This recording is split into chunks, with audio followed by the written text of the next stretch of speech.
नमस्कार। आज हम मेवाड़ के इतिहास के एक ऐसे स्तंभ की बात करेंगे जिनके बिना शायद मेवाड़ का जिक्र ही अधूरा है, बप्पा रावल। जी हाँ, बप्पा रावल एक बहुत ही महत्वपूर्ण और कह सकते हैं संस्थापक शख्सियत। बिल्कुल।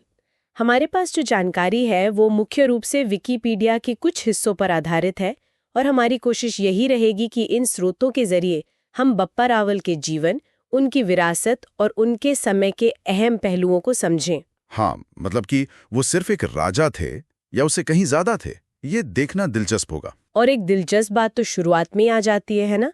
ये जो नाम है बप्पा। हाँ, ये शायद उनका असली नाम था ही नहीं।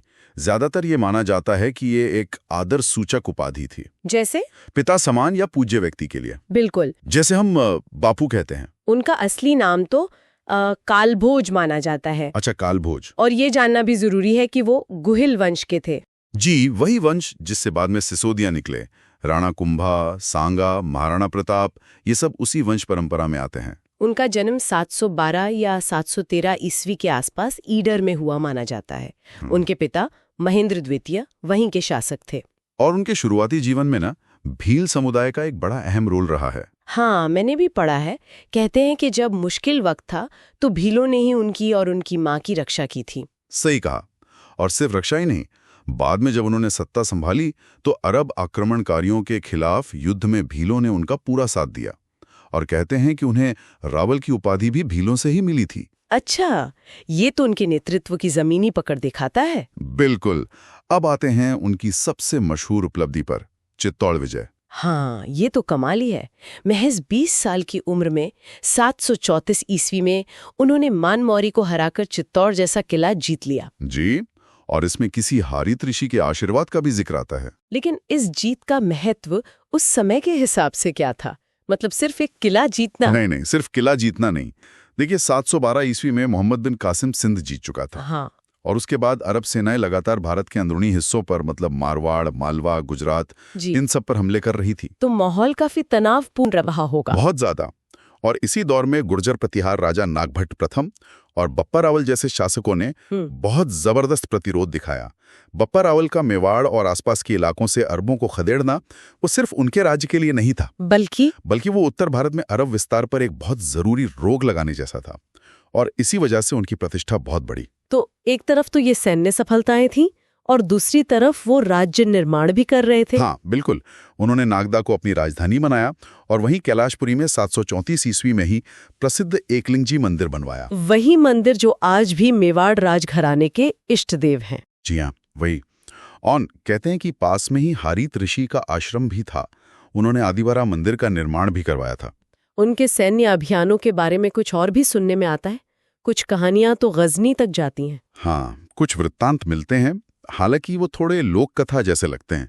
जैसे गजनी के शासक सलीम को हराना, अपने भतीजे को वहां गवर्नर बनाना। और रावलपिंडी शहर का नाम? हाँ, ये भी माना जाता है कि रावलपिंडी का नाम बप्पा रावल के नाम पे ही पड़ा।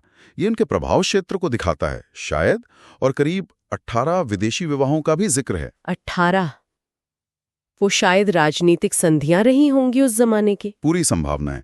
ये दिखाता है कि उनकी सोच और पहुंच वो मेवाड़ की सीमाओं से कहीं आगे तक थी। इतने बड़े योद्धा, शासक, उनकी निजी आस्था जैसे शिव भक्ति, इसके भी कुछ ठोस सबूत मिलते हैं? बिल्कुल मिलते हैं। गौरीशंकर ओझा जी ने अजमेर से मिले एक सोने के सिक्के को बप्पा रावल का ही माना है। अच्छा, सोने का सिक्का, क्या खास है उसमें? देखिए, वजन है करीब 115 ग्रेन। उस पर श्री बोप्पा लिखा है, जो शायद बप्पा का ही रूप है। और चिन्ह बहुत दिलचस्प हैं। जैसे कि त्रिशूल है, वेदी पर शिवलिंग है, नंदी बैल है, एक दंडवत करता हुआ पुरुष है, सूर्य, छत्र और सबसे खास एक गाय और उसके साथ दूध पीता बछड़ा। वाह! तो ये सिर्फ शिव भक्ति नहीं, बल्कि उनके जीवन, उनके राजसी प्रतीक, शायद उस समय के मूल्यों को भी दर्शाते हैं। हाँ, बिल्कुल। ये सिक्के अपने आप में इतिहास का एक पन्ना है। उन्हें उपाधियां भी तो कई मिली थी, हिंदू सूर्य, राजगुरु, चकवई। जी, चकवै मतलब चक्रवर्ती सम्राट। बाद के कई शिलालेखों में भी उनका जिक्र है, जैसे कुंभलगढ़ प्रशस्ति में। वहां उन्हें विप्रवंशीय यानी ब्राह्मण वंश का बताया गया है। लेकिन एक थोड़ा विरोधाभास भी है शायद रणकपुर के लेखों में। हाँ, ये एक पेचीदा मामला है। रणकपुर प्रशस्ति में बप्पा रावल और काल भोज को दो अलग अलग व्यक्ति बताया गया है। अरे, जबकि बाकी सब स्रोत तो उन्हें एक ही मानते हैं। ज्यादातर इतिहासकार और स्रोत यही मानते हैं कि काल भोज नाम था और बप्पा उपाधि। ये रणकपुर वाला जिक्र थोड़ा अलग है और इस पर इतिहासकारों में आज भी बहस होती है। दिलचस्प है ये। तो इतना प्रभावशाली शासनकाल कितने साल चला? करीब 30 साल उन्होंने शासन किया और फिर कहा जाता है कि 753 ईस्वी में सिर्फ 39 साल की उम्र में उन्होंने राजपाट छोड़ दिया और संन्यास ले लिया। इतनी कम उम्र में संन्यास? हाँ, उनका निधन और समाधि वो नागदा में ही है। तो अगर हम सार देखें, बप्पा रावल सिर्फ मेवाड़ के संस्थापक नहीं थे, वो एक असाधारण योद्धा थे, अरब आक्रमणों के सामने एक मजबूत ढाल बने, कुशल प्रशासक थे, मंदिर निर्माता थे, गहरे शिव भक्त थे। बिल्कुल, उन्होंने न सिर्फ चित्तौड़ जैसा किला जीता बल्कि मेवाड़ के उस स्वाभिमान और गौरव की नींव रखी जो आगे सदियों तक उसकी पहचान बना। उनका दौर वो समय था जब बाहरी चुनौतियों के सामने क्षेत्रीय शक्तियां उभर रही थीं। और अंत में श्रोताओं के लिए एक सवाल छोड़ जाते हैं, ये रणकपुर प्रशस्ति वाली बात। आखिर क्यों बप्पा रावल और काल भोज को अलग बताया गया जबकि बाकी सब उन्हें एक मानते हैं? हाँ, क्या ये महज लिखने वाले की कोई चूक थी या इसके पीछे कोई गहरा ऐतिहासिक कारण छिपा है जो शायद हम अभी तक नहीं समझ पाए हैं? इस पर जरूर सोचा जा सकता है। आपको यह जानकारी कैसी लगी? अगर अच्छी लगी हो तो एग्जाम केयर एकेडमी चैनल को लाइक करें, शेयर करें और सब्सक्राइब करना बिल्कुल न भूलें। आपका साथ हमें और भी बेहतर कंटेंट बनाने की प्रेरणा देता है। धन्यवाद।